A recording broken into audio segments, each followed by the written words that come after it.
Hello everybody, I'm sorry. మధ్యలో power cut అయ్యి wifi router snap అయింది. రీస్టోర్డ్, సో బ్రేక్ వచ్చింది. సో క్విక్గా ఏంటంటే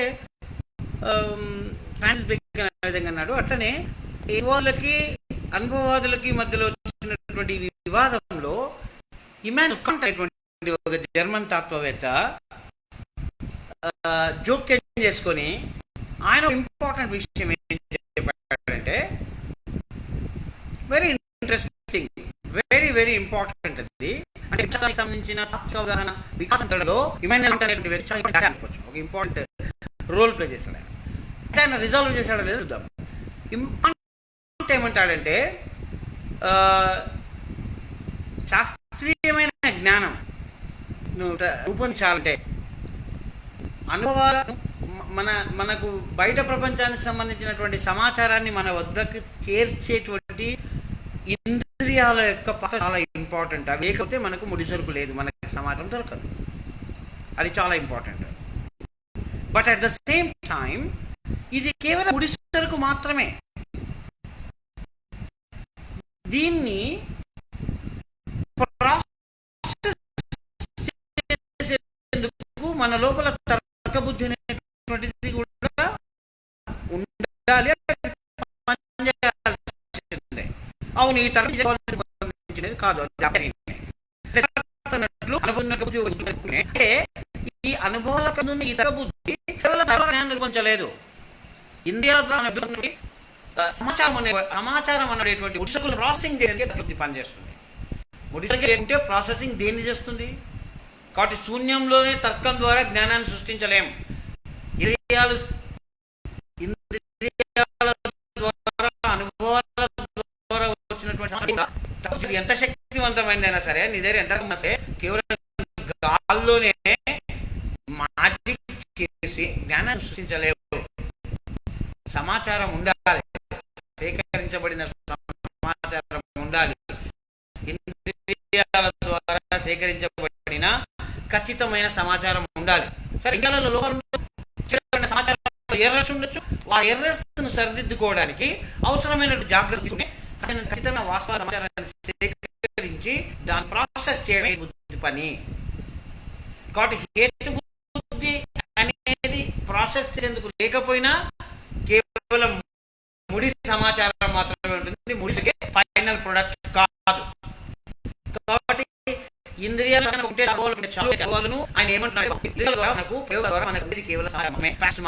జ్ఞానం కాదు, అది సమాచారం. అంతే, ఇన్ఫర్మేషన్. అది ఫ్యాక్ట్స్ అంటే ఇన్ఫర్మేషన్, డేటా. అది డేటా, ఇన్ఫర్మేషన్ నాలెడ్జ్ కాదు. డేటా అండ్ ఇన్ఫర్మేషన్ అనేటువంటిది సమాచారం అనేది జ్ఞానం ఎప్పుడు మారుతుంది అంటే ఆ సమాచారాన్ని కేటగరైజ్ చేయాలి. గుట్టలుగా పడిన ఆ సమాచారాన్ని విడివిడిగా దేనికి దానికి సంబంధించినటువంటి విడివిడి కేటగిరీస్ గా నిలగొట్టి డిఫరెంట్ కేటగిరీస్ ఆఫ్ ఫ్యాక్ట్స్, వాస్తవాలకు సంబంధించిన వివిధ వాస్తవాల మధ్యలో ఉండే అంత సంబంధాన్ని చేసుకొని ప్రాసెస్ చేసి ఎక్స్ప్లెయిన్ చేసేది మనిషి యొక్క హేతుబుద్ధి. కాబట్టి మనిషి హేతుబుద్ధి అండ్ ప్రాసెసింగ్ చేయకుండా ఈ సమాచారం తనకు తానే విలువైంది కాదు, తనకు తానే జ్ఞానం కాదు, అది ఇన్ఫర్మేషన్. అది ఇట్స్ నాట్ నాలెడ్జ్. అయితే మరి జ్ఞానాన్ని ఎట్లా ఉత్పన్నమవుతుంది? హేతుబుద్ధి ఏం చేస్తుంది? ఈ బయట నుంచి వచ్చినటువంటి సమాచారాన్ని అది ఏం చేస్తుంది అంటే, అక్కడ కాంట్ ఏమన్నాడంటే, హేతుబుద్ధి రెండు దానికి ఉన్నటువంటి రెండు అంతర్గత లక్షణాలు ఉన్నాయి. ఆ లక్షణాల ఆధారంగా ఈ బయట నుంచి వచ్చిన సమాచారాన్ని అది క్రమబద్ధం చేస్తుంది అన్నాడు. అంటే ఎట్లా? ఒకటి, మనిషికి ఉండే హేతుబుద్ధి ఏ వస్తువునైనా సరే స్థలంలో కాలంలో చూస్తుంది. అంటే దానికి ఒక స్థలాన్ని ఒక సమయాన్ని అసైన్ చేస్తుంది. ఫలానా వస్తువు ఎక్కడ ఎప్పుడు ఉంది, ఈ సమాచారం, ఈ ఫ్యాక్ట్ ఇది ఎక్కడ సేకరించబడింది, ఎప్పుడు సేకరించబడింది. స్థలము కాలము అనేది ఇంపార్టెంట్. స్థల కాలాల చట్టం లేకుండా అది ప్రపంచాన్ని అర్థం చేసుకోలేదు. అయితే ఈ స్థలకాల చట్టం అనేది ప్రపంచానికే ఉందా, బయట ప్రపంచానికే ఉంది, మనకు కనపడతా ఉందా అనే ప్రశ్నకు ఇమాన్యుయల్ కాంట్ ఏం జవాబు ఇచ్చాడంటే, స్థలము కాలం అనేటువంటిది బయట భౌతిక ప్రపంచానికి ఉండే లక్షణం కాదు, బయట ప్రపంచాన్ని గురించి ఆలోచిస్తున్న బుద్ధికి ఉండే లక్షణం అది. అందువల్ల అది ప్రపంచంలో ఉండే ప్రతి విషయాన్ని స్థలంలో కాలంలో ఉన్నట్లు భావిస్తుంది. అంతే తప్ప భౌతిక ప్రపంచానికి ఆ లక్షణాలు లేవు. స్థలము కాలం అనేది బుద్ధి యొక్క ఆలోచన చక్షం అనేది ఒక విషయం చెప్పాడు. తర్వాత కాంట్ ఇంకొక విషయం ఏం చెప్పాడంటే, బయట రెండు సంఘటనలు జరిగినప్పుడు వెంటనే జరిగినప్పుడు ఈ సంఘటన వల్లనే ఈ సంఘటన ఏర్పడింది, ఈ సంఘటన వల్లనే ఈ సంఘటన ఏర్పడింది అని ఒక సంబంధము మనకు కనిపిస్తుంది. దాన్నే కార్యకారణ సంబంధం అంటున్నాం. అంటే పలానా కారణం వల్లనే పలానా కార్యం జరిగింది అని మనం అనుకుంటాం, మనకు అనిపిస్తుంది. అయితే ఈ కార్యకారణ సంబంధం అనేది కూడా బయట ప్రపంచంలో వాస్తవికంగా ఉన్నది కాదు, అది మనిషి హేతుబుద్ధి సృష్టించినది. సృష్టించినదంటే మనిషి హేతుబుద్ధి బయట జరుగుతున్న సంఘటనల మధ్యలో, అంటే ఒకదాని తర్వాత ఒకటి జరిగినప్పుడు ఆ సంఘటనల మధ్యలో కార్యకారణ సంబంధాన్ని ఊహించడం అనేది మనిషి హేతుబుద్ధి చేసిన పనే తప్ప బయట వాస్తవికంగా ఆబ్జెక్టివ్గా మనతో సంబంధం లేకుండా భౌతికంగా ఉన్నది కాదు అనేటువంటి రెండు విషయాలు కాంట్ చెప్తారు. అంటే ఇంద్రియాల ద్వారా వచ్చినటువంటి సమాచారము ముడిసరుకు, దాన్ని ప్రాసెసింగ్ చేయాల్సిందే.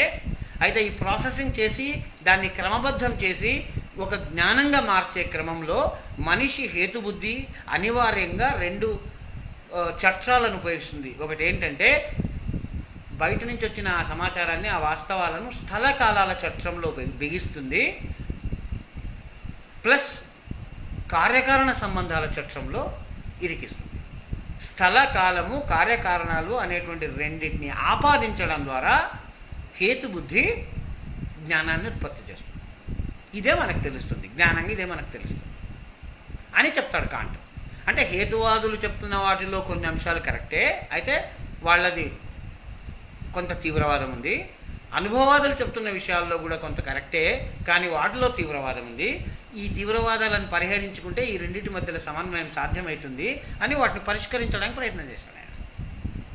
అయితే రెండు సమస్య, ఒక ప్రాబ్లం ఏముంది అంటే కాంట్లో, అయితే మరి బయట ఉన్న వస్తువుల నుంచి మన ఇంద్రియాలు ఏవైతే సమాచారం సేకరించుకున్నాయో, ఏ సమాచారం అయితే, ఏ డేటా అయితే మనకు మెదడుకు అందిందో దాని మీద అది ప్రాసెసింగ్ చేస్తుంది. దానికి స్థలము కాలము కార్యకారణ సంబంధాలు అనేటువంటి చట్టాలను దానికి ఆపాదిస్తుంది.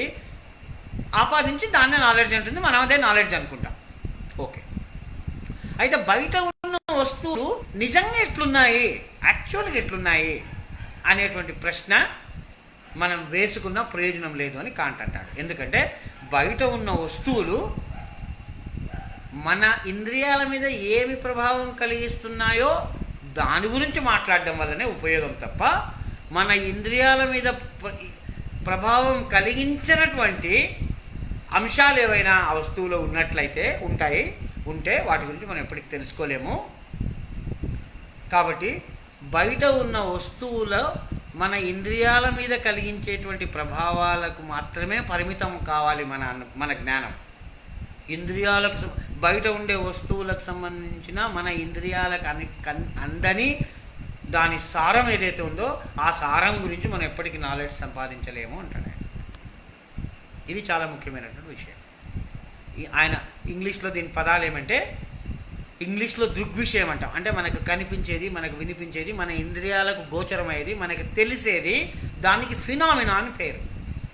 ఫినామినా అంటే మనకు కనిపించేది, మన ఇంద్రియాలకు దొరికేది, మన ఇంద్రియాలకు చిక్కేది, అది ఫినామినా. అంటే ఫర్ ఎగ్జాంపుల్ పైకి బలంగా విసిరేసినటువంటి రాయి కిందికి వచ్చి పడుతుంది.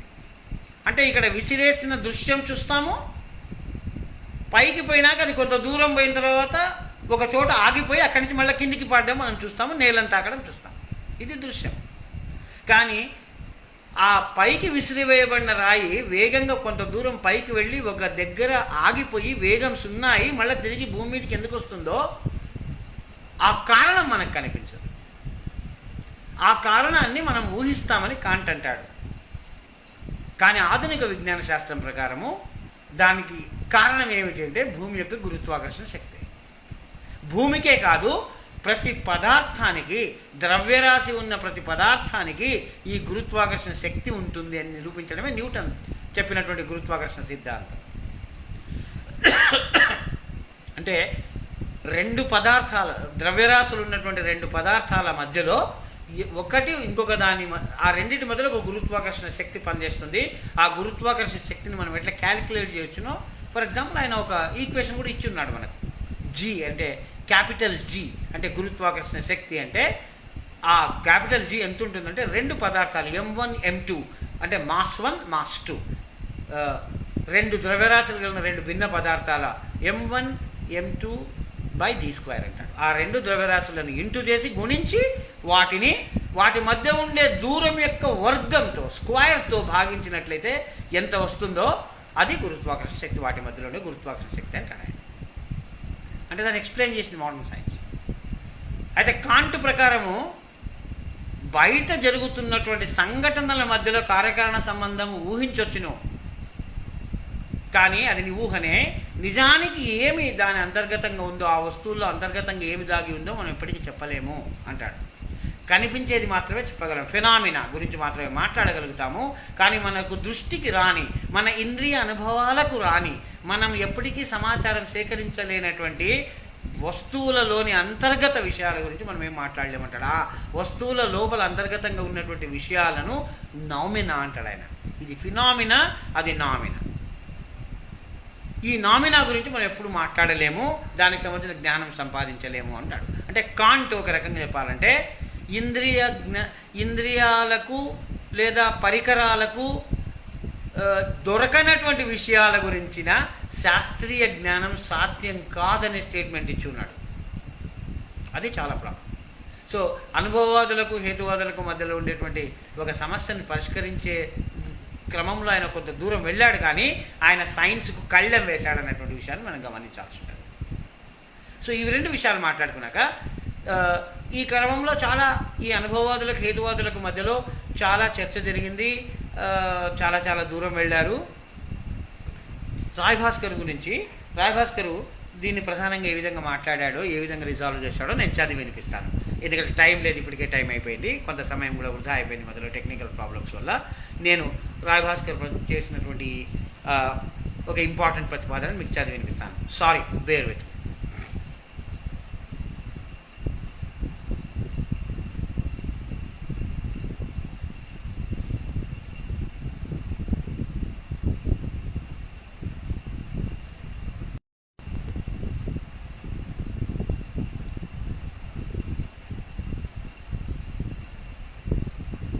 దీంట్లో ఒక చాలా ఇంపార్టెంట్ ఇంట్రడక్షన్లోనే ఆయన ఇంపార్టెంట్ విషయం ఉంటుంది. అనేక విషయాలు చర్చించాడు ఆయన. అంటే ఆధునిక విజ్ఞాన శాస్త్రానికి సంబంధించిన తాత్విక సమస్యల మీద చాలా చర్చలు, వాటన్నిటినీ ఆయన బ్రీఫ్గా తడిమాడు ఆయన. అయితే ఆయన చాలా సెంట్రల్ ఇష్యూ ఒకటి ఏదైతే ఉందో, కాంట్ లేవనెత్తినటువంటి సెంట్రల్ ఇష్యూ ఏదైతే ఉందో దాన్ని ఆయన ఎట్లా డీల్ చేశాడనేది మాత్రం నేను చదువుతాను. The aim of this book is the development of a systematic realist account of science. Such an account, the aim of this book is the development of a systematic realist account of science. Such an account must provide a comprehensive alternative to the positivism which since the time of Hume has fashioned our image of science. Positivism అని కూడా అంటారు అనుభవవాదాన్ని తర్వాత కాలంలో. Central to the positivist vision of science is the Humean theory of causal laws. It is a principal concern of this study to develop some new arguments and show how they relate to more familiar ones against this still widely accepted theory. In particular, I want to argue that not only is a constant conjunction of events not a sufficient, it is not even a necessary condition for a scientific law. చాలా important వాక్యం ఇది. అనుభవవాదుల ప్రకారము బయట జరుగుతున్నటువంటి సంఘటనలు, వాటి మధ్యలో ఒక సంఘటన తర్వాత మరొకటి వెనువెంటనే రావడం వల్ల వాటి మధ్యలో ఒక కార్యకారణ సంబంధం ఉందని ఊహించవచ్చు. అవి వెనువెంటనే జరిగితే అప్పుడే ఒక లా లైక్ స్టేట్మెంట్, ఒక సైంటిఫిక్ లా అనేటువంటి దాని గురించి మనం మాట్లాడడం సాధ్యమవుతుంది. అవి ఖచ్చితంగా పదే అవే రిపీట్ కావాలి, ఒక దాని తర్వాత ఒకటి అవి పదే అవే రిపీట్ అయినప్పుడు మాత్రమే మనము వీటి మధ్యలో ఏదో కార్యకారణ సంబంధం ఉందని ఊహించేందుకు సాధ్యమవుతుంది అని పాజిటివిస్టులు అనుభవాదులు అంటారు. సైన్స్లో అదే చాలా సైన్స్కి సంబంధించిన ఫిలాసఫీలో పాజిటివిజమే చాలా బలమైనటువంటి శాఖ.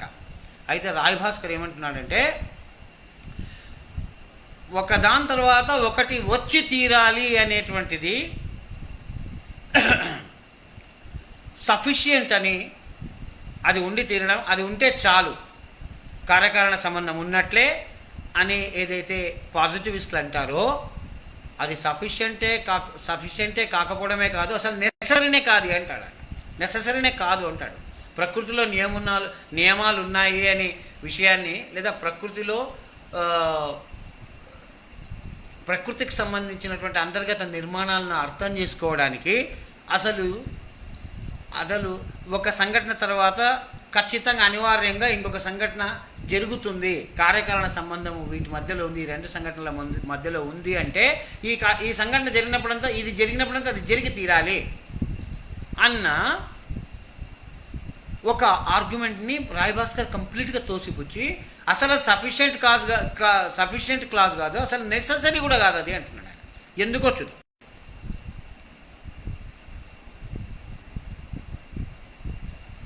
It's not a sufficient, events not a sufficient, it is not even a necessary condition for a scientific law.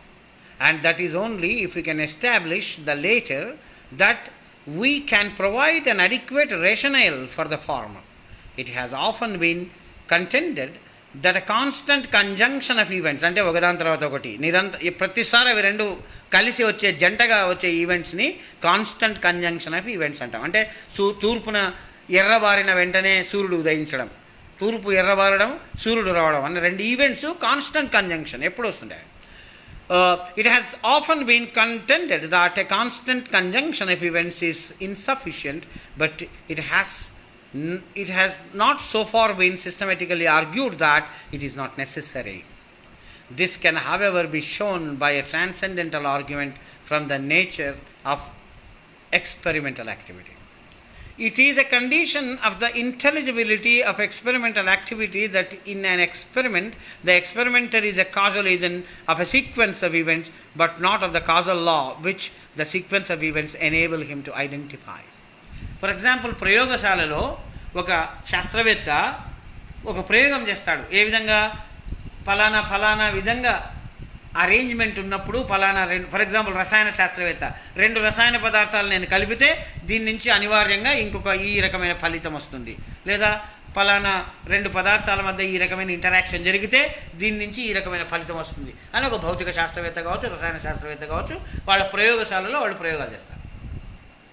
ఈ ప్రయోగశాలలో ప్రయోగం చేసిన ప్రతిసారి మనకు ఒక రకమైనటువంటి పనులు చేసిన ప్రతిసారి ఒక రకమైన ఫలితాలు, అవే రకమైన ఫలితాలు పదే రిపీట్ కావడం మనం చూస్తాం. సో ల్యాబొరేటరీ కండిషన్లో సైంటిస్ట్ ప్రయోగం చేసిన ప్రతిసారి కాన్స్టెంట్ కంజంక్షన్ ఆఫ్ ఈవెంట్స్, అంటే రెండు సంఘటనలు, అంటే మొదలు ఉన్న ఒక స్థితి నుంచి తర్వాత స్థితికి పదార్థాలు మారడము, లేదా ఒక పని చేసినప్పుడు దాని నుంచి ఖచ్చితంగా ఒకే రకమైన ఫలితాలు రావడం, పదే రావడం అనేటువంటిది ల్యాబొరేటరీలో మనం చూస్తాం.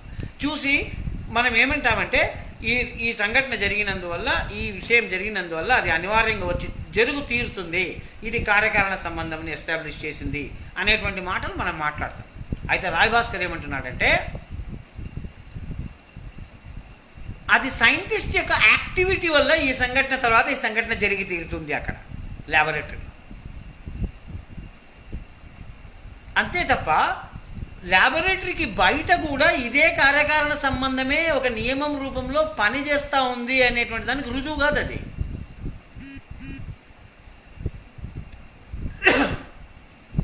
ఇది ల్యాబొరేటరీలో సైంటిస్ట్ క్రియేట్ చేసినటువంటి కండిషన్స్లో ఇది జరిగినప్పుడు ఇది జరుగుతుంది, వాటి మధ్యలో పరస్పర సంబంధం ఉందని మాత్రమే నేను చెప్పగలుగుతాను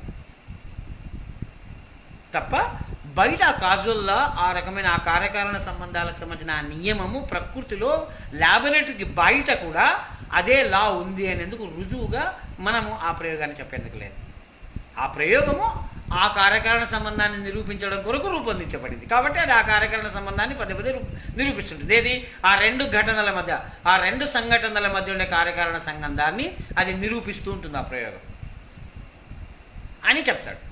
కాబట్టి సైంటిస్ట్ యొక్క యాక్టివిటీ గురించి చెప్తుంది తప్ప ఆ కార్యకరణ సంబంధము. ఎందుకంటే ఆయన అరేంజ్ చేసినటువంటి అపరాటస్, ఆయన అరేంజ్ చేసినటువంటి పరికరాలు రెండు సంఘటనల మధ్యలో ఉండే కార్యకరణ సంబంధాన్ని నిరూపిస్తాయి తప్ప ప్రకృతిలో నిజంగా ఆ కార్యకారణ నియమం పనిచేస్తుందా లేదా, ప్రయోగానికి బయట, ప్రయోగశాలకు బయట ఈ కార్యకారణ నియమం ఉందా లేదా అని చెప్పేందుకు అది రుజువు కాదు. So it is experiment. The experimenter is a causal agent of a sequence of events, but not of the causal law which the sequence of events enables him to identify. ఆ కాజల్ లా ఆయన గుర్తుపట్టాడు, కానీ దాన్ని రుజువు చేసేందుకు ఇక్కడ మనకు ప్రయోగశాలకు సంబంధించినటువంటి ఈ సెటప్ మనకు పూర్తిగా మనకు దాన్ని అజ్ఞానాన్ని ఇవ్వదు. This suggest that there is a ontological distinction between scientific laws and patterns of events.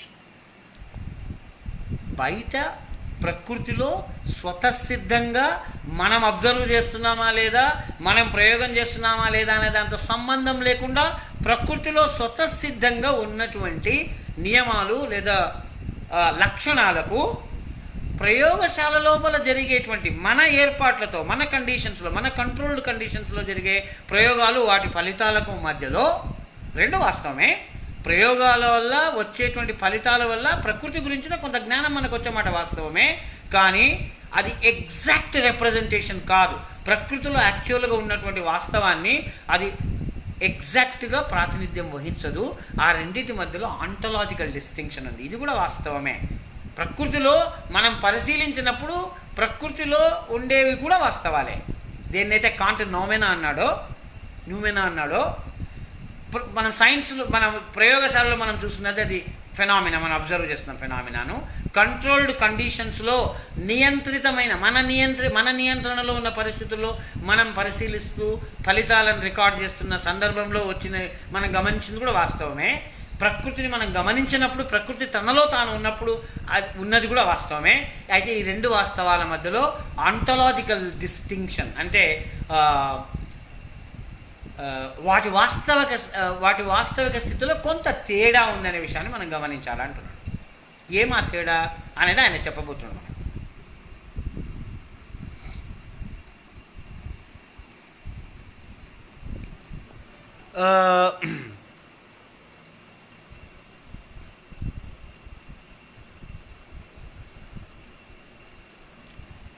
Obviously, this creates, between scientific laws and patterns of events, obviously this creates a prima facie problem of any theory of science. I think that it can be solved along the following lines.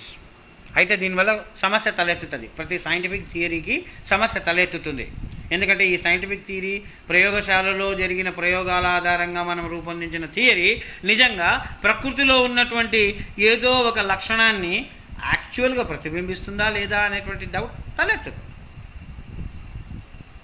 అయితే దాన్ని ఏ విధంగా resolve చేయొచ్చు, అది ఎట్లా పరిష్కరించవచ్చు ఈ ప్రశ్నను అంటే, I think that it can be solved along the following lines. To ascribe a law, one needs a theory, for it is only if it is backed by a theory containing a model of conception of a putative causal or explanatory link that a law can be distinguished from a purely accidental concomitance.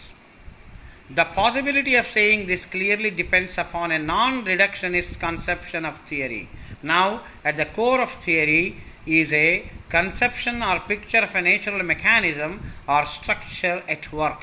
Under certain conditions, some postulated mechanisms can come to be established as real, and it is in the working of such mechanism that the objective basis of our ascriptions of natural necessity lies. అంటే scientific theory అనేది ఏదైనా సరే అది scientific ఎప్పుడైతుంది అంటే కేవలం ప్రయోగశాలలో జరిగే, మన కంట్రోల్డ్ కండిషన్స్లో ప్రయోగశాలలో జరిగేటువంటి ప్రయోగాల వాటి ఫలితాల గురించి మాత్రమే మాట్లాడేదే సైంటిఫిక్ థియరీ అయినట్లయితే అది ప్రకృతిలో ఉన్న విషయాలను నిజంగా రిప్రజెంట్ చేస్తుందా లేదా అనేటువంటి అనుమానం తలెత్తుతుంది. అందుకే సైంటిఫిక్ థియరీ అనేది అల్టిమేట్గా నిజంగా ఎప్పుడు సైంటిఫిక్ థియరీ అవుతుంది అంటే ప్రయోగశాలలో చూస్తున్నటువంటి ఘటనల ఉత్పన్నం కావడానికి కారణము నేను అరేంజ్ చేసినటువంటి పరికరాల అమరిక మాత్రమే కాదు, నేను ఏ పరిస్థితులను అయితే సృష్టించానో ఆ పరిస్థితులు మాత్రమే కారణం కాదు, ప్రకృతిలోనే పదార్థంలోనే అంతర్నిహితంగా కొన్ని నిర్మాణాలు, కొన్ని మెకానిజమ్స్ పనిచేస్తున్నాయి. ఆ మెకానిజమ్సే ఈ ఫలితాలను జనరేట్ చేస్తున్నాయి అనేటువంటి అజంప్షన్ లేకపోతే, అటువంటి ఒక ఊహ లేకపోతే సైంటిఫిక్ థియరీ అనేటువంటిది రూపొందించలేము. ప్రకృతిలోనే మనం ఏవైతే చూస్తున్నామో, మన ఇంద్రియాలకు దొరుకుతున్నాయో, కనిపిస్తున్నాయో, దేనైతే రికార్డు చేయగలుగుతున్నామో, ఏ వాస్తవాలనైతే మనము రికార్డ్ చేయగలుగుతున్నామో, ఆ వాస్తవాలని సృష్టించేటువంటి అంతర్గత నిర్మాణము ఆ వస్తువు లోపల ఉంది. అది నీకు కనపడదు, కానీ దీన్ని అది ఉత్పన్నం చేస్తుంది. దాన్ని ఏమంటున్నాడు ఆయన అంటే జనరేటివ్ మెకానిజమ్స్ అంటున్నాడు. మన కంటికి కనిపించే పరిణామాలను, ఫలితాలను ఉత్పత్తి చేసే జనరేటివ్ మెకానిజమ్స్, యంత్రాంగాలు వస్తువుల లోపల, ప్రపంచం లోపల, ప్రకృతి లోపల ఉన్నాయి, నిర్మాణాలు ఉన్నాయి. ఆ అంతర్గత నిర్మాణాల కారణంగానే, ఆ మెకానిజమ్స్ కారణంగానే ఇవి ఉత్పన్నమవుతున్నాయి. కొన్నిసార్లు మనం వాటిని రికార్డు కూడా చేయగలుగుతున్నాం. ప్రయోగశాలలో మనం ఎగ్జాక్ట్గా చేసేద్దామంటే మనం చేయగలుగుతాం. ఈ రకమైన మోడల్ నీ మైండ్లో లేకపోతే ప్రయోగమే చేయవు. నువ్వు ఆ వస్తువులకు అంతర్నిహితంగా ఆ ధర్మం ఉంది. కొన్ని ప్రత్యేక పరిస్థితుల్లో నేను వాటిని రికార్డ్ చేయగలను, ఆ ఫలితాలు నాకు వ్యక్తమవుతాయి, ఆ ఫలితాలను రికార్డ్ చేయగలుగుతాను అనేటువంటి అజంప్షన్ లేకపోతే, అంటే ఒక థియరిటికల్ అజంప్షన్ ఇదే కదా సిద్ధాంతం అంటే. వస్తువులకు ఒక అంతర్నిహిత శక్తి ఉంది, ఒక నిర్మాణం ఉంది, దాని నుంచి ఈ రకమైన ఫలితాలు వస్తాయి కొన్ని ప్రత్యేక పరిస్థితుల్లో అని నువ్వు అనుకొని, ఒక మోడల్ క్రియేట్ చేసుకొని, ఒక హైపోథిసిస్ని, ఒక సిద్ధాంతం అనుకొని, ఆధారంగానే నీ మొత్తం ప్రయోగము, దాని అమరిక, దానికి సంబంధించినటువంటి అబ్జర్వేషను, ఇవంతా కూడా ఏర్పాటై ఉంటాయి. సో ఆ సైంటిఫిక్ థియరీ వెనకాల కేవలం ప్రయోగాన్ని ఎట్లా చేయాలా అనేదే కాదు. అది ఈ ప్రయోగం చేస్తే ఏం ఫలితాలు వస్తాయని మాత్రమే చెప్పడం లేదు. అది ఈ ప్రయోగంలో ఈ ఫలితాలు కారణము ఆ వస్తువుల్లో అంతర్గతంగా ఉంది కాబట్టి ఈ ఫలితాలు వస్తున్నాయనే ఒక అజంప్షన్, ఒక ఆర్గ్యుమెంట్, ఒక థియరీని ముందుంది. అందువల్ల మాత్రమే నీవు ఎక్స్పెరిమెంట్ కూడా సాధ్యమైంది. శాస్త్రీయ ప్రయోగాల వల్లనే శాస్త్రం రుజువైంది అనే మాట ఎంత వాస్తవమో, ఆ శాస్త్రీయ ప్రయోగాలు సాధ్యం కావడానికి అవసరమైన ఒక శాస్త్రీయ సిద్ధాంతం నీ దగ్గర ఉన్నప్పుడే ఆ ప్రయోగం కూడా సాధ్యమై ఉంటుంది. అంటే శాస్త్రీయ ప్రయోగాల ద్వారా కొన్ని సిద్ధాంతాలు నిరూపించబడతాయి, కానీ ఆ శాస్త్రీయ ప్రయోగం చేయడానికంటే ముందే ఆ శాస్త్రీయ సిద్ధాంతం యొక్క రూపకల్పన జరిగి ఉండాలా. కాబట్టి సిద్ధాంతం ముందా, ఆచరణ ముందా అనేటువంటి ఒక ప్రశ్న నిజానికి అర్థం లేనిది. అవి రెండు కూడా పరస్పరం ఒకదాన్నొకటి ఇన్ఫ్లుయెన్స్ చేసుకుంటూ పోతాయి. ఎందుకంటే సైంటిఫిక్ యాక్టివిటీ కూడా ఒక సోషల్ యాక్టివిటీనే, ఒక సామాజిక ఆచరణ రూపమే. అది సమాజంలో చేసే ఇతర పనుల మాదిరి అది కూడా ఒక పని చేసే ముందు, అంటే ఆచరణలో ఉన్నప్పుడు కొన్ని అజంప్షన్స్, కొన్ని ఊహలు, కొన్ని భావనలు, కొన్ని సిద్ధాంత భావనలు, పరికల్పనలు లేకుండా మనిషి ఆచరణలోకి దిగడు, గుడ్డిగా దుంకడు. తనకున్న ఊహలు, సిద్ధాంతాలు నిజమా కాదా నిరూపించుకోవడం కోసం కొన్నిసార్లు కొన్ని పని చేస్తాడు, కొన్నిసార్లు ఆ ఊహలు, ఆ భావాలను తన మార్గదర్శకంగా స్వీకరించి ముందుకు పోతాడు, కొత్త విషయాలు కూడా చేయడానికి ముందుకు పోతాడు. ఆ ఆచరణ క్రమంలో తన నమ్మకాలు, తన ఊహలు, తాను కరెక్ట్ అనుకున్న సిద్ధాంతాలు కరెక్టా కాదా అని వెరిఫై కూడా చేసుకుంటాడు, వాటికి కొత్తవి కూడా యాడ్ చేస్తాడు. సో ఆచరణకు సిద్ధాంతానికి మధ్యలో, ఆచరణకు ఆలోచనకు మధ్యలో ఉండే ఈ నిరంతరమైన చర్య ప్రతిచర్య, ఇంటరాక్షన్, మ్యూచువల్ లెర్నింగ్ అనేటువంటిది సైంటిఫిక్ యాక్టివిటీ కూడా వర్తిస్తుంది. ఎందుకంటే సైంటిఫిక్ యాక్టివిటీ అనేది కూడా ఒక సోషల్ యాక్టివిటీ, అది కూడా ఒక సామాజిక ఆచరణ రూపం.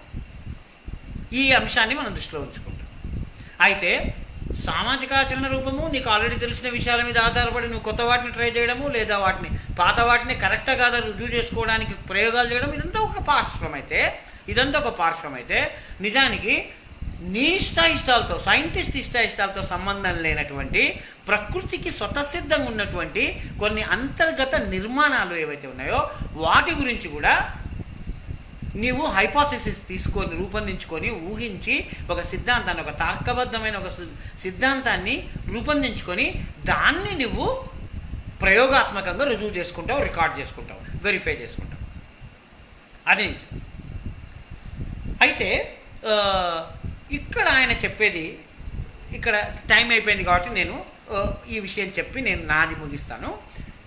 ఒక ఇంపార్టెంట్ విషయం ఏమంటే రియాలిటీ అనేటువంటిది, అంటే యథార్థ జగత్తు, భౌతిక జగత్తు అని మనం దేన్నైతే అంటున్నామో, ఈ రియాలిటీ అనేటువంటిది డిఫరెన్షియేటెడ్ ఇంటూ డిఫరెంట్ లేయర్స్.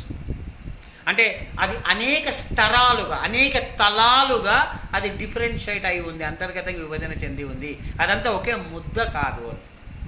అది చాలా ఇంపార్టెంట్ విషయం. ఏమేమి తలాలవి? దాన్ని ఆయన ఏమంటున్నాడంటే 3 లెవెల్స్లో ఉంది రియాలిటీ అంటున్నాడు రాయ్ భాస్కర్. మొదటి లెవెల్, అన్నిటికంటే పైన ఉన్న లెవెలు మనకు అనుభవాలు కలిగేటువంటి లెవెల్. అది రియాలిటీనే, మనకు అనుభవాలు కలుగుతున్నది కూడా వాస్తవిక జగత్తే. వాస్తవిక జగత్తు యొక్క అనుభవ తలం అది. The level where we get experiences. ఆ ప్లేన్లో, ఆ తలంలో మనకు అనుభవాలు కలుగుతాయి. అంటే మనం చూస్తాం, వింటాం, మనకు స్పర్శ కలుగుతుంది. ఇవన్నీ మనకు అనుభవాలు వచ్చేటువంటి తలం. అంటే మన ఎక్స్పెరిమెంట్స్ కూడా మన అనుభవాలకు సంబంధించిన తలంలో జరుగుతాయి. ఎందుకంటే ఎక్స్పెరిమెంట్లో కూడా మనం చూస్తాం, వింటాం, వాసన వస్తుంది. ఎక్స్పెరిమెంట్లో కూడా మనకు వాస్తవాలు కనిపిస్తాయి, ఇంద్రియాలకు దొరుకుతాయి, మన రికార్డుకు దొరుకుతాయి. సో మన అనుభవాల తలం అంటున్నాం. దానికంటే కొంత లోతులో, దానికంటే కొంచెం లోపల ఇంకొక తలం ఉంది. వాస్తవాల జగత్తుకు సంబంధించిన ఇంకొక తలం ఏముంది అంటే దాన్ని ఆయన ఘటనల తలం అంటున్నాడు. సంఘటనలు జరిగే తలము. సంఘటనలు జరిగే తలము, అనుభవాల తలము రెండు ఒకటి కాదా అంటే కాదు అంటున్నాడు రాయ్ భాస్కర్. ఎందుకంటే కోటాను కోట్ల, మనకు ఊహించను కూడా ఊహించలేనన్ని సంఖ్యలో ప్రకృతిలో ఘటనలు జరుగుతూనే ఉంటాయి. ఈవెన్ సమాజంలో కూడా సంఘటనలు జరుగుతూనే ఉంటాయి. అన్ని ఘటనలు మన దృష్టికి రావు. అన్ని ఘటనలు మన దృష్టికి రావు. ప్రకృతిలో కొన్ని కోటాను కోట్ల ఘటనలు జరుగుతుంటాయి, అన్నీ మన దృష్టికి రావు. అంటే మనం ఆ సందర్భంలో అక్కడ లేకపోవడం వల్ల మాత్రమే కాదు, కొన్ని ఘటనలు మన కంటికి, మన దృశ్యాలకు, మన ఇంద్రియాలకే అందవు. అటువంటి ఘటనలు కూడా ఉంటాయి. ఫర్ ఎగ్జాంపుల్ క్వాంటమ్ వరల్డ్లో జరిగేటువంటి అనేక ఘటనలు, ఇంటరాక్షన్స్ మన ఇంద్రియాలు పట్టుకోలేవు. ఈవెన్ మన అత్యాధునికమైన పరికరాలు కూడా పట్టుకోలేనటువంటి ఘటనలు ఉంటాయి. కానీ ఆ ఘటనలు జరుగుతున్న తాలూకు రుజువులు మనకు ఇండైరెక్ట్గా కనిపిస్తుంటాయి. సో ఇది ఘటనల తలం. ఈ ఘటనల తలంలో జరుగుతున్న ఘటనల్లో కొన్ని మనకు కనపడతాయి, కొన్నిటిని మనం ప్రయోగాల ద్వారా చూడవచ్చు, కొన్ని మనకు కనిపిస్తుంటాయి. అది ఘటనల తలానికి సంబంధించిన విషయాలు మన అనుభవ తలంలో కూడా వస్తాయి. సో ఆ ఘటనలు మన అనుభవాల్లో వస్తాయి. కొన్ని మన ప్రయోగాల ద్వారా ఆ అనుభవాలను పొందవచ్చు. సో అనుభవాల తలం అంటే అవంతకవే మనకు స్వతసిద్ధంగా, అవంతకవే మనకు అనుభవాల్లోకి వచ్చే ఘటనలు, లేదా ప్రయోగాల ద్వారా మనం ఏర్పరచుకున్న కండిషన్స్ ద్వారా మనకు వచ్చే అనుభవాలు, ఇవి అనుభవతలం. మన కంటికి దొరకని, మన ప్రయోగాలకు కూడా చిక్కని ఘటనలు సంభవించే తలం ఒకటి ఉంది. ఆ ఘటనలు జరుగుతున్న రుజువులు మనకు వేరే వేరే విధంగా మనకు తెలుస్తాయి. ఆ ఘటనల తలం. ఇది రెండవది. వీటికంటే లోతైన తలం ఇంకొకటి ఉంది. ఈ ఘటనల కంటే లోతైన తలం ఇంకొకటి ఉంది. దాన్ని ఆయన ఏమంటున్నాడంటే వాస్తవిక తలం అంటున్నాడు, రియల్ అంటున్నాడు. ఈ వాస్తవిక తలంలో ఏముంటాయంటే మెకానిజమ్స్ ఉంటాయి. మెకానిజమ్స్కి సంబంధించిన తలం అంటే అవి మన కంటికి కనిపించవు, కానీ ఘటనలకు కారణమయ్యే అంతర్గత శక్తులు, నిర్మాణాలు అక్కడ ఉంటాయి. ఘటనలకు కారణమైన, ఫర్ ఎగ్జాంపుల్ గ్రావిటీ, భూమికి గురుత్వాకర్షణ శక్తి ఉంది, మన కంటికి కనిపించదు. అదొక మెకానిజం, అదొక ఫోర్స్. అది మెకానిజము, ఫోర్స్ అండ్ స్ట్రక్చర్స్ అంటాం. అంటే శక్తులు, కొన్ని యంత్రాంగాలు, కొన్ని నిర్మాణాలు, యంత్రాంగాలు, ఫోర్సు కంటికి కనిపించవు, కానీ అవి పనిచేస్తుంటాయి. గురుత్వాకర్షణ అనేటువంటిది ఒక శక్తి. ఈ ఫోర్స్ మన కంటికి కనిపించదు. ఈ ఫోర్స్ కారణంగానే పైకి విసిరివేయబడిన రాయి కిందికి వస్తూ ఉంది. ఆపిల్ కిందికి చెట్టు నుంచి జారి కిందకే పడింది. భూమి చుట్టూ చంద్రుడు తిరుగుతూ ఉన్నాడు, భూమి సూర్యుని చుట్టూ తిరుగుతుంది, ఈ ఫోర్స్ వల్లనే. ఐన్స్టీన్ ఏమంటాడు? ఫర్ ఎగ్జాంపుల్ అది న్యూటన్ చెప్పిన పద్ధతి. ఐన్స్టీన్ ఏమంటాడు? స్పేస్ టైం అనేటువంటిది, స్థలము కాలం అనేటువంటిది ఒక పెద్ద ఫ్యాబ్రిక్, యూనివర్స్ అంతా వ్యాపించిన ఒక చట్రం, అది ఒక నిర్మాణం. అది ఆ నిర్మాణంలో పెద్ద పదార్థాలు ఏవైనా సరే స్పేస్ టైం అనేటువంటి, స్థల కాలం అనేటువంటి విశ్వమంతా ఆవరించుకొని ఉన్నటువంటి ఈ చట్రంలో పదార్థాలు కూర్చొని ఉంటాయి. బరువైన పదార్థాలు అయితే ఆ చట్రాన్ని ఎక్కువ లోపలికి తీసుకుపోతాయి. ఎట్లయితే ఒక వల మీద మనం ఒక బాల్ వేస్తే, ఒక ప్లాస్టిక్ బాల్ వేస్తే ఆ వల కొంచెమే వంగుతుంది. ఒక బలమైన రబ్బర్ బాల్ వేస్తే కొంచెం వంగుతుంది. చాలా బరువైన ఇనుప బాల్ వేస్తే ఆ వల చాలా లోపలికి వంగుతుంది. అట్లా ఈ స్పేస్ టైం అనేటువంటి వల మీద ఒక బరువైన పదార్థం కూర్చున్నప్పుడు అది ఎంత బరువు ఉంది, ఎంత ద్రవ్యరాశి ఉందనే దాన్ని బట్టి ఆ స్పేస్ టైం వంగి ఉంటుంది.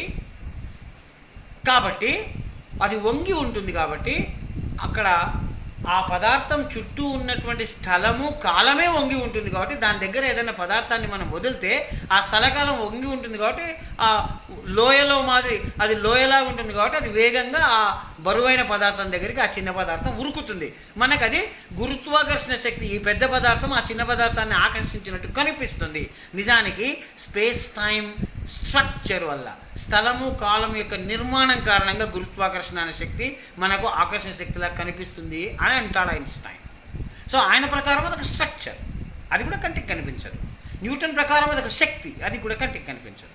సో కంటికి కనిపించకుండా జగత్తులో, బాహ్య జగత్తులో, ప్రపంచంలో సంఘటనలకు కారణమయ్యే నిర్మాణాలు, అంతర్గత శక్తులు, అంతర్గత మెకానిజమ్స్ అనేవి ఉంటాయి. అది వాస్తవ జగత్తుకు సంబంధించిన అత్యంత లోతైన తలం. అదే it's a plane of mechanisms ఉండేటువంటి స్ట్రక్చర్స్, ఫోర్సెస్ పనిచేసే తలం ఉంటుంది. సో ఈ 3 తలాలు ఉంటాయి. జగత్తు ఈ 3 తలాలుగా విడిపోయి ఉంది. ఈ 3 మనకు సమానంగా యాక్సెస్లో ఉండవు అని రాయబాస్కర్ చెప్తారు.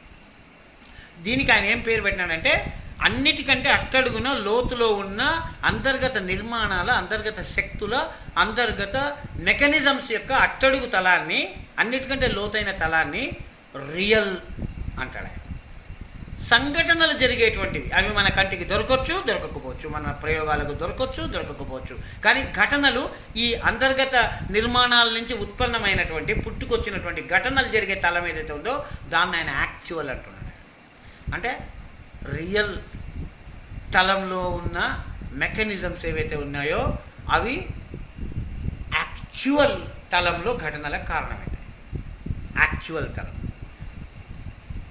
మన కంటికి దొరికేటువంటి అనుభవాలు, మనకు కలిగే అనుభవాలు, ప్రయోగశాలలో మనకు కంటికి కనిపించేటువంటి, మన రికార్డుకు దొరికేటువంటి అనుభవాలు, అంటే ప్రయోగం వల్ల కలిగే అనుభవాలు, సహజంగా కలిగే అనుభవాలు ఏవైతే ఉన్నాయో ఈ అనుభవాల తలం ఏదైతే ఉందో ఆ తలాన్ని ఆయన ఎంపిరికల్ తలం అంటున్నాడు. అంటే రియల్, యాక్చువల్ అండ్ ఎంపిరికల్ అని జగత్తు 3 తలాలుగా విభజించబడి ఉంది. ఎంపిరిసిస్ట్ల మిస్టేక్ ఏమంటే, అనుభవవాదుల పొరపాటు ఏమంటే, ఏదైతే అనుభవాలకు, ఏదైతే మన ప్రయోగానికి, ఏదైతే మన రికార్డుకు దొరుకుతుందో అది మాత్రమే సత్యం అనేటువంటి అనుభవవాదులది అది కరెక్ట్ కాదు. ఎందుకంటే వాళ్ళు జగత్తు ఒకే తలం అనుకున్నారు, అనుభవ తలం మాత్రమే అనుకున్నారు. అందువల్ల వాళ్ళు ఆ పొరపాటు చేస్తున్నారు. కాంట్కి సంబంధించినంత వరకు, ఇమాన్యుయల్ కాంట్కి సంబంధించినంత వరకు అనుభవాలతో కంటే ఒక అడుగు లోతుకు వెళ్ళి ఈ అనుభవాలకు కారణమైనటువంటి కార్యకారణ సంబంధాలు ఏమిటి, ఈ ఫలితాలు రావడానికి వెనకాల ఏ కార్యకారణ సంబంధాలు పనిచేస్తున్నాయో హైపోథెసిస్, ఒక సిద్ధాంతాన్ని ఊహించుకునేందుకు ఆస్కారం ఉంది. హేతుబుద్ధి వల్ల, హేతుబుద్ధి ఏం చేస్తుందంటే మోడల్స్ క్రియేట్ చేస్తుంది, సిద్ధాంతానికి సంబంధించిన మోడల్స్ క్రియేట్ చేస్తుంది, ప్రయోగానికి ముందు అవసరమైనటువంటి మోడల్స్, హైపోథెటికల్ మోడల్స్ క్రియేట్ చేస్తుంది. అది సాధ్యమే అంటాడు కాంట్. అంటే ఘటనలకు సంబంధించినటువంటి తలాన్ని, కార్యకారణ సంబంధాల వల్ల ఘటనలు జరుగుతాయి కదా, ఈ ఘటనలో మన ప్రయోగంలో మనకు ఫలితాలను ఇస్తాయి. సో కాంట్ ఏమంటాడంటే, ఈ మనకు ప్రయోగంలో, అనుభవంలో దొరుకుతున్నటువంటి ఈ సమాచారము లేదా ఈ ఫలితాల వెనకల ఉన్న కార్యకారణ సంబంధాల గురించి ఊహించడం సాధ్యమే, అటువంటి సిద్ధాంతాన్ని రూపొందించడం సాధ్యమే అంటాడు కాంట్. సో ఆయన 2వ స్టెప్ వరకు యాక్చువల్ తలం ఏదైతే అంటున్నామో, ఘటనలకు సంబంధించిన, సంఘటనలకు సంబంధించిన తలం ఏదైతే ఉందో ఆ తలం వరకు వెళ్ళడానికి కాంట్ ఉపయోగపడతాడు. అంటే ఒక రకంగా హేతువాదులు అంతవరకు వెళ్ళగలుగుతారని. కానీ ఈ ఘటనలకు కూడా కారణమయ్యేటువంటి మెకానిజమ్స్, శక్తులు, నిర్మాణాలు సంబంధించిన తలం ఒకటి ఉంది, రియల్. వాస్తవిక తలం ఏదైతే ఉందో ఆ తలం వరకు రీచ్ కావడానికి కాంట్ యొక్క నూమేనా అనేటువంటి ఆర్గ్యుమెంట్ అడ్డుపడుతుంది. అంటే మన అనుభవంలోకి రాని ఘటనలను కూడా ఘటనలుగా కూడా ఘనీభవించని, వ్యక్తం కాని అవ్యక్తమైనటువంటి అంశాలు ఏవైతే వస్తువుల్లో ఉంటాయో వాటి గురించి మనం ఎప్పటికీ తెలుసుకోలేము అని కాంట్ చెప్పినది ఏదైతే ఉందో అది తప్పు. దాన్ని మనం తెలుసుకోగలుగుతాము. నిజానికి అటువంటి స్ట్రక్చర్స్, అటువంటి నిర్మాణాలు, అటువంటి మెకానిజమ్స్, అటువంటి కంటికి కనిపించని శక్తులు ఉన్నందువల్ల మాత్రమే ఘటనలు జరుగుతున్నాయి. లేకుంటే ఘటనలు జరగవు. ఆ ఘటనల మధ్యలో కార్యకారణ సంబంధం అనేది అసంభవం అయి ఉండేది. అవి ర్యాండమ్ అయి ఉండేవి. అవి చెల్లాచెదురుగా జరిగిండేవి. వాటి మధ్యలో క్రమబద్ధత ఉండేది కాదు. సో ఈ రియల్ తలానికి సంబంధించిన జనరేటివ్ మెకానిజమ్స్కి సంబంధించినటువంటి విషయాలను థియరైజ్ చేయడము మనకు సాధ్యమవుతుంది. అది ఘటనలు, అది కంటికి కనిపించని ఘటనలను, వాటి తాలూకు ప్రభావాలను అర్థం చేసుకోవడానికి చేసే ప్రయోగాలు కావచ్చు, లేదా కొన్ని ఖచ్చితమైన ఫలితాలను ఊహించి ఆ ఫలితాలు వచ్చేందుకు ప్రయోగాలు చేయడం కావచ్చు. ఇలాంటి ఎక్స్పెరిమెంట్స్ చేయడానికి అంటే సైంటిఫిక్ యాక్టివిటీకి అవసరమైన పునాది మెకానిజమ్స్ ఉన్నాయి, స్ట్రక్చర్స్ ఉన్నాయి, శక్తులు ఉన్నాయి. వాటి వల్ల ఫలానా ఘటనలు వాటి వల్లనే ఫలానా ఘటనలు జరుగుతున్నాయి. ఆ ఘటనల మధ్యలో ఉండే కార్యకారణ సంబంధాన్ని మనం ఎక్స్పెరిమెంటల్గా అబ్జర్వ్ చేద్దాం, లేదా ప్రూవ్ చేద్దాం, వెరిఫై చేద్దాం, ఎక్స్ప్లెయిన్ చేద్దాం అనే సైంటిఫిక్ యాక్టివిటీకి దోహదం చేస్తుంది, అది దానికి దారితీస్తుంది. కాబట్టి రియల్, యాక్చువల్ అండ్ ఎంపిరికల్ అనేటువంటి ఈ మూడు వాస్తవిక, ఘటనల, అనుభవాల ఈ మూడు తలాల మధ్యలో ఉండేటువంటి ఈ డిఫరెన్స్ను గమనించుకోవాలా, డిస్టింక్షన్ని గమనించుకోవాలా, వాటి మధ్యలో సంబంధాన్ని అర్థం చేసుకోవాలా. అప్పుడు మాత్రమే ఆధునిక విజ్ఞాన శాస్త్రము, అది ఉత్పన్నం చేస్తున్నటువంటి జ్ఞానము, వాటి యొక్క అసలైన అర్థము మనకు తెలుస్తుంది.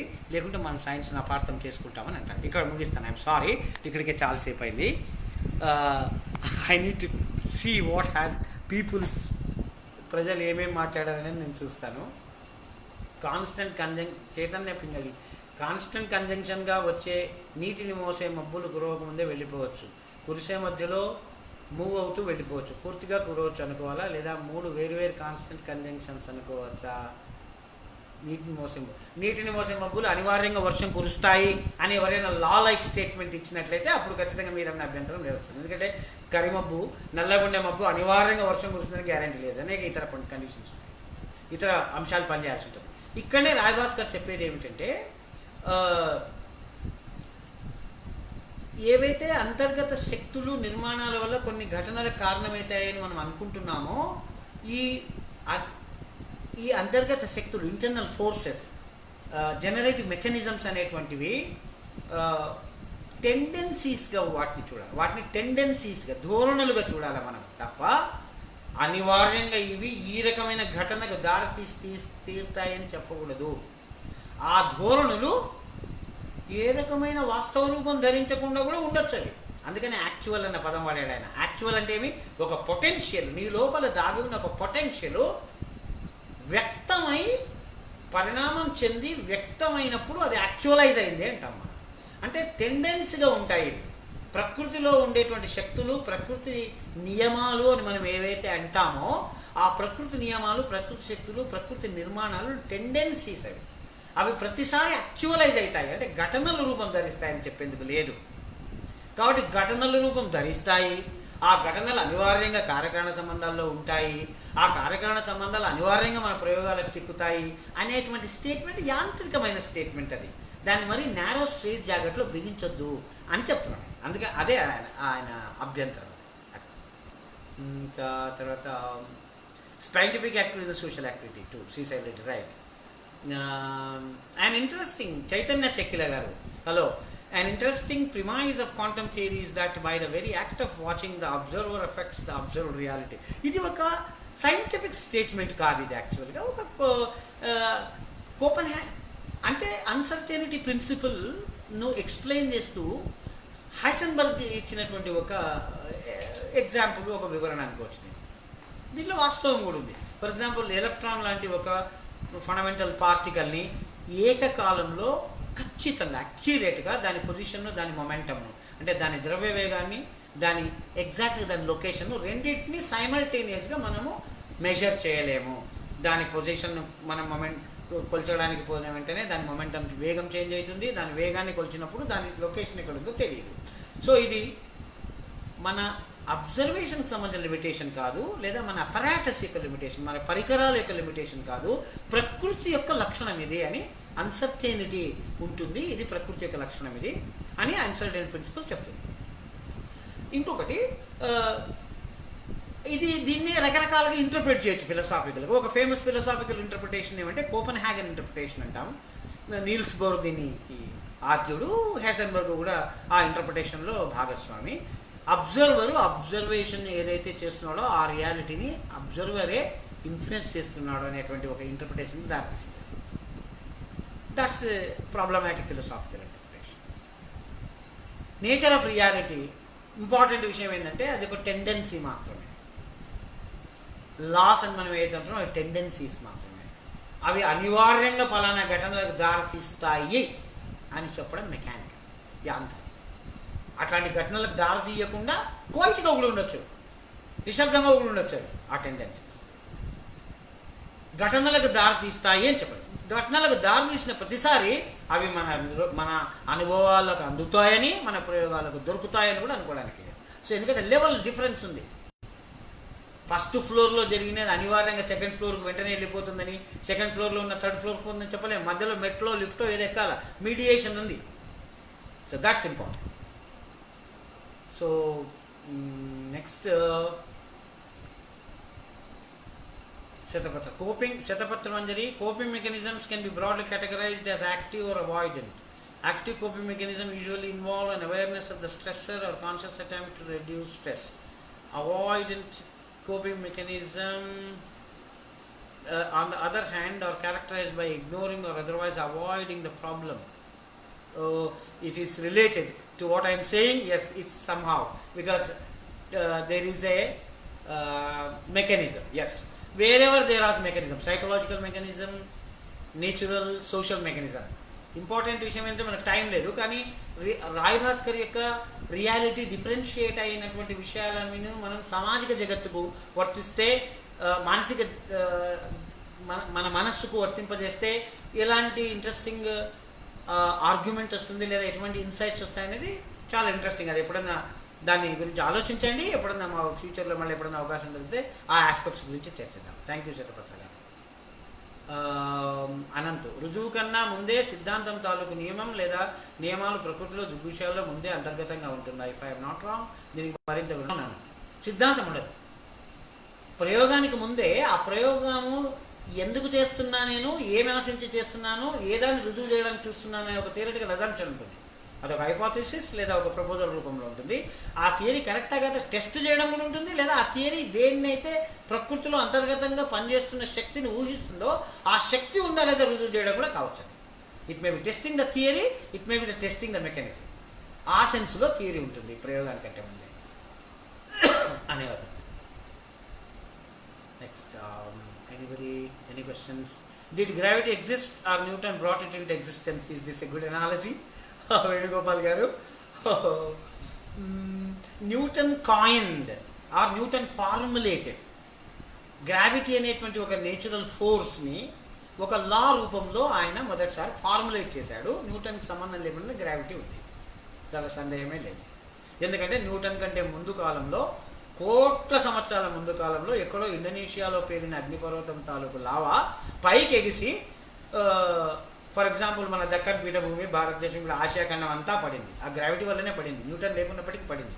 We are lucky or unlucky. So Raman Bharani, hi Babu Shaik watching. Thank you sir, thank you very much everybody. Esther, good to see you sir after a long time. Stay healthy always. Hello Esther, how do you do?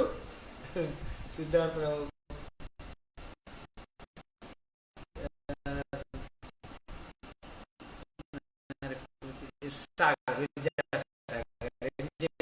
వృద్ధాప్యంలో శరీరం వృద్ధులు పడటానికి కారణంలో భూమి శక్తి కూడా కారణం. రెండోది నిర్మాణం. Memory is a structure, bone skeleton is a structure, nervous neural system అదొక స్ట్రక్చర్. సో ఈ స్ట్రక్చర్లో వచ్చేటువంటి తేడా మార్పులు కూడా బాహ్యంగా కనపడతాయి. సో అది ఫెనామినా అనుకోవచ్చు, అది లోపల స్ట్రక్చర్ అనుకోవచ్చు. సాగర్ గారు thank you. And thank you. Yes Uday Shankar, real actual empirical. Yes, real actual empirical 3 planes. Real ఏమో మెకానిజమ్స్, యాక్చువల్ ఏమో ఈవెంట్స్, ఎంపెరికల్ ఏమో ఎక్స్పీరియన్సెస్. ఈ 3 తలాలు ఉంటాయి. అనుభవాలకు మాత్రమే పరిమితం కావద్దు అనే హెచ్చరిక ఉంది. అనుభవాలకు వెనకల ఉన్న ఘటనలు, వాటి మధ్య కార్యకారణాలు, ఆ కార్యకారణ ఆ ఘటనలకు మూలమైన మెకానిజమ్స్, స్ట్రక్చర్స్ వరకు వెళ్ళు, అప్పుడే నీకు పూర్తిగా విషయం అర్థమైనట్లు. అందుకనే అనుభవాలు ఎంత ఎక్కువ ఉంటే అంత జ్ఞానం ఉంటుంది అనేది కరెక్ట్ కాదు. అనుభవాలు ఎంత ఎక్కువ ఉంటే అంత అవగాహన ఉంటుంది, అండర్స్టాండింగ్ ఉంటుంది. ఎందుకంటే ఎక్కువ కోణాలు చూసింటారు మనుషులు, కాబట్టి రెస్పెక్ట్ ఇవ్వాలి అనుభవాలకు. కానీ అనుభవాలే ఖచ్చితమైన జ్ఞానాన్ని ఇచ్చింటాయని చెప్పేందుకు లేదు. ఎందుకంటే ఆ అనుభవాల వెనకల ఉన్న ఘటనలు, కార్యకారణ సంబంధాలు, ఆ ఘటనల వెనకల కారణమైనటువంటి మెకానిజమ్స్, స్ట్రక్చర్స్ వరకు తవ్వుకుంటూ వెళ్లాల్సి ఉంటుంది. మనం నిజంగా మన అనుభవాల నుంచి వచ్చిన ఇన్సైట్స్ను పక్కడబందీ జ్ఞానంగా రూపొందించుకోవాలంటే అనుభవాల దగ్గరనే ఆగరాదు. So Varalakshmi, thank you Varalakshmi watching for that.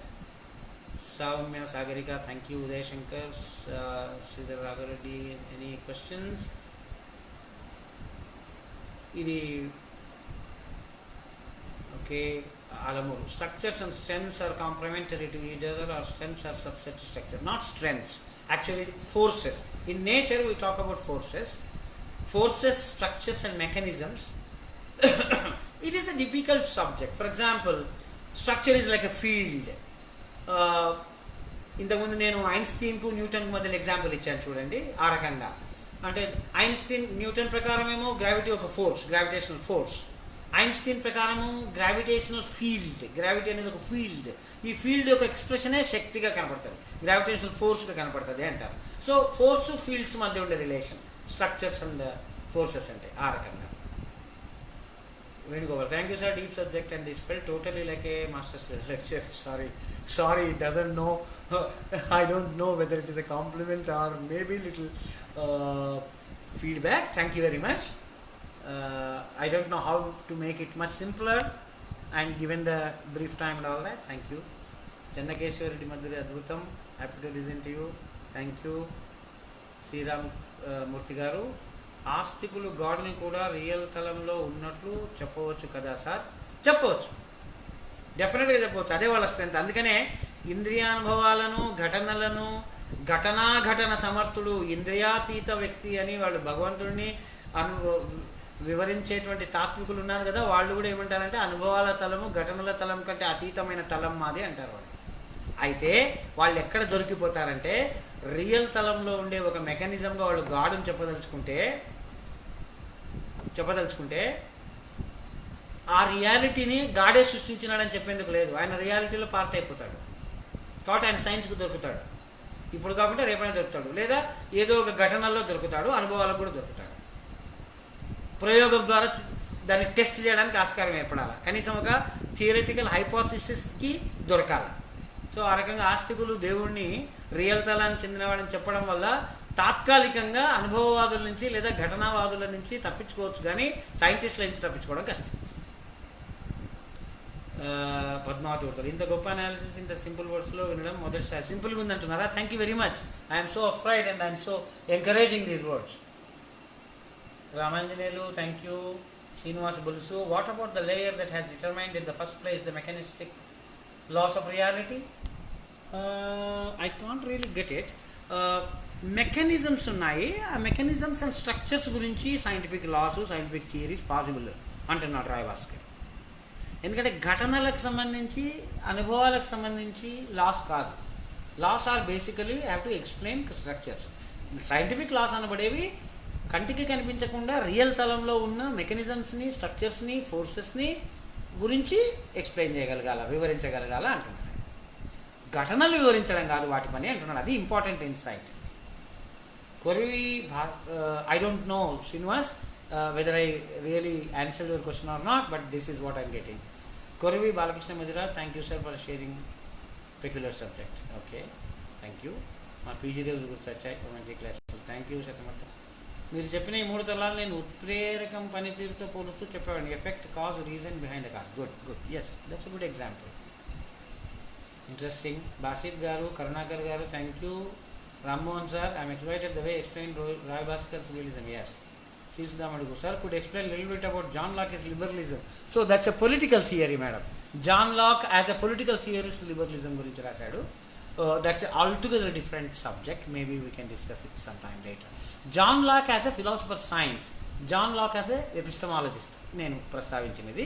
But same John Locke as a political philosopher liberalism గురించి, లిబర్టీ గురించి రాశాడు. But that's another time. You are very attempt to measure the phenomena impacts phenomena. That is one kind of a statement. Copenhagen interpretation. ఇంతకుముందు చైతన్య చిక్కల్ గారికి దీని విషయంలోనే నేను answer ఇచ్చాను అన్నట్టు. Not every time and not in the way Copenhagen people say. ప్రదేశ కాలాలు, విశ్వతత్వం, చక్కటి వివరణ సార్. ధన్యవాదాలు. థ్యాంక్ యూ బాబుషేక్ గారు, మీరు ఓపికగా విన్నందుకు. And Shankaranand sir, tendencies to actualization మళ్ళీ చెప్పగలరు అంటే natural forces, natural structures, mechanisms ఏవైతే ఉన్నాయో అవి అనివార్యంగా ఫలానా ఘటనలకు దారి తీస్తాయి అని చెప్పలేము. అట్లా చెప్పడానికి కుదరదు.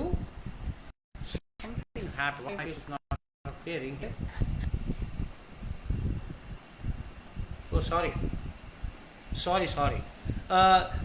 శంకరానంద రామశెట్టి గారు, అనివార్యంగా ప్రకృతిలో ఉండే అంతర్గతంగా ఉండే శక్తులు, నిర్మాణాలు, మెకానిజమ్స్ అనేవి అనివార్యంగా ఫలానా ఘటనలకు దారి తీస్తాయి అనేటువంటి ఊహ కరెక్ట్ కాదంటున్నాడు రాయ్ భాస్కరు. ఎందుకంటే ఆ టెండెన్సీస్ ఏ ఘటనలకు దారి తీయకుండా క్వైట్గా కూడా ఉండవచ్చు చాలా సందర్భాలలో అంటున్నాడు ఆయన. అది ఇట్ ఈస్ నాట్ నెసెసరీ అంటున్నాడు ఆయన. దిస్ మెకానిజం అనివార్యంగా ఇన్వాల్యుబుల్లీ లీడ్స్ టు దిస్ ఈవెంట్ అని చెప్పేందుకు లేదు.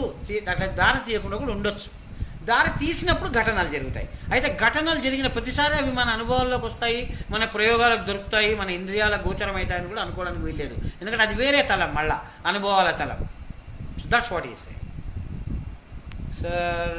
Shankar okay.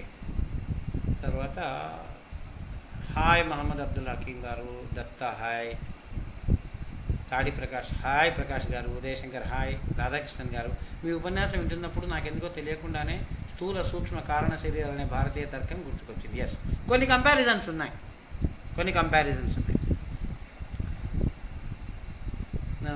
Uday Shankar, thank you sir.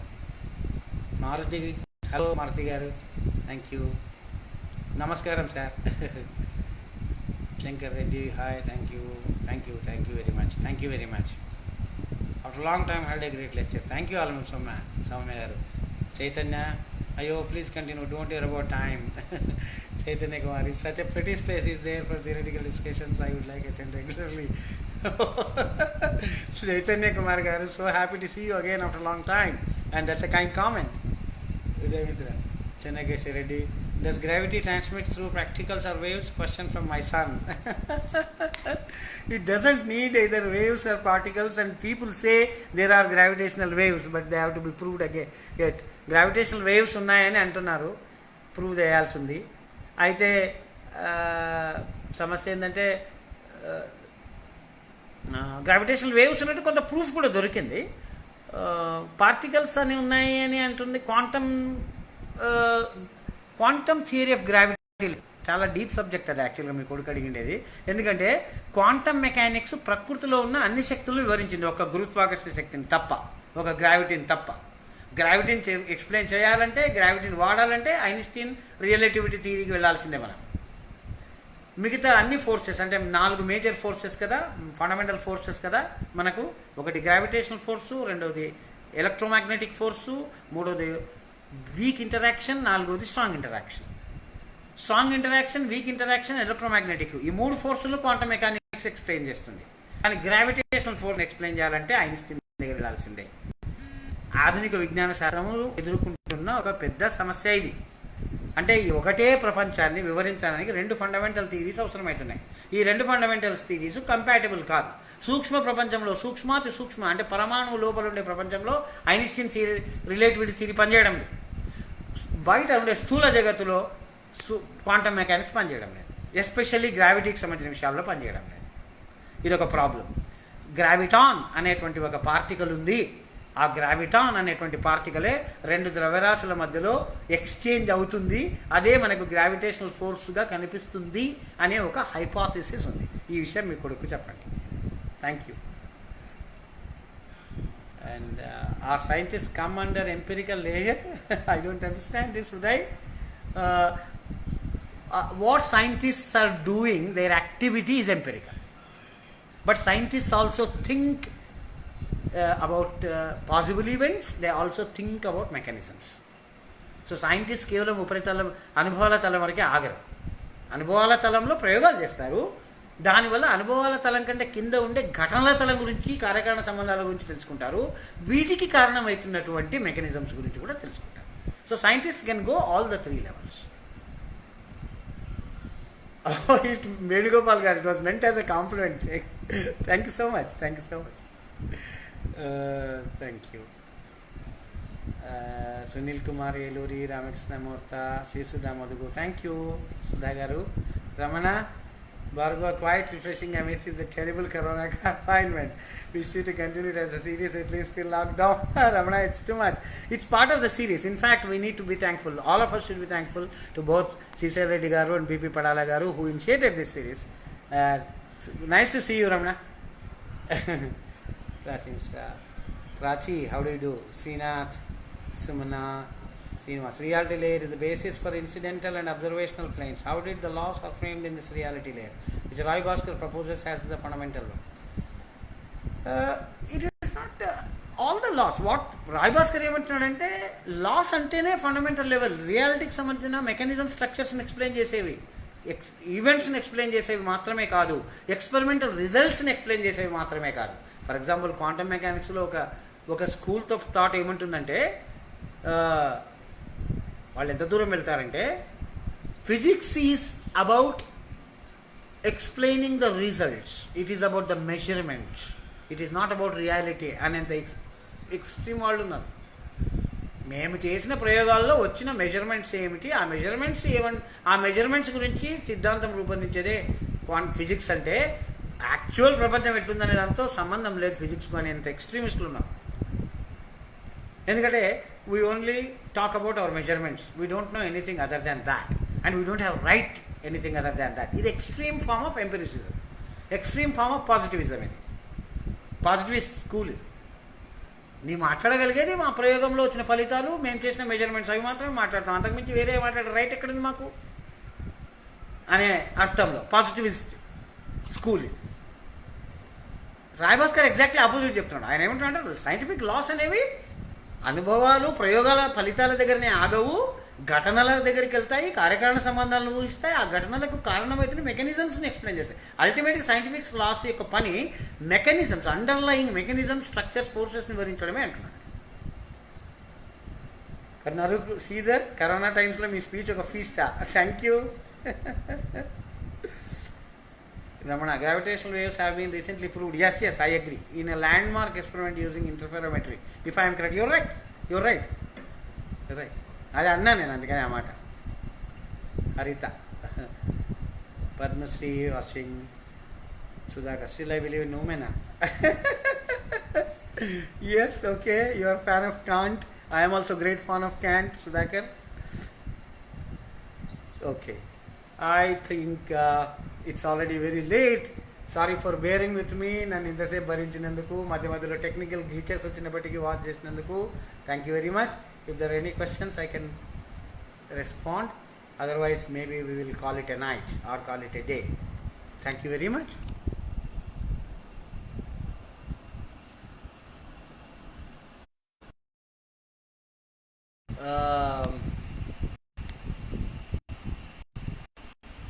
Shut up and calculate. Extreme form of positivism. That's right, Ramana.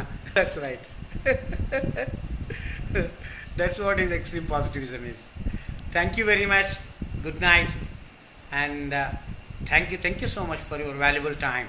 Maybe ఇంకోసారి ఎప్పుడైనా అవకాశం ఉన్నప్పుడు ఈ సిరీస్లో, లేదా ఈ సిరీస్లో కాకుంటే ఆ తర్వాత అయినా ఏదైనా సందర్భంలోనైనా దీనికి సంబంధించిన మరిన్ని విషయాలు మరింత ఎగ్జాంపుల్స్తో మరింత వివరంగా మాట్లాడడానికి భవిష్యత్తులో అవకాశం లభిస్తుందని కోరుకుంటూ thank you so much. Good night.